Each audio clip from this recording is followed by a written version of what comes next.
In this video, I'm going to show you how to blur the background of an image in Photoshop. So we're going to take this image, take a look at the background here, and we're going to make it look like this with just a couple clicks. So Photoshop has come a long way over the years.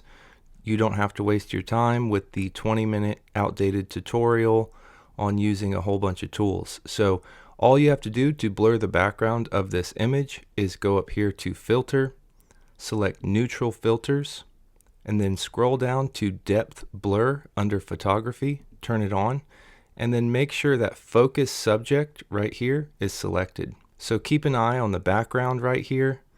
Once it's finished processing, it will blur the image.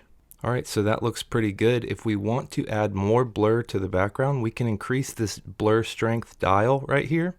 I'm going to take it all the way up to something in the 90s, and we'll see what that looks like. Alright, so that's it. You can click OK when you're done.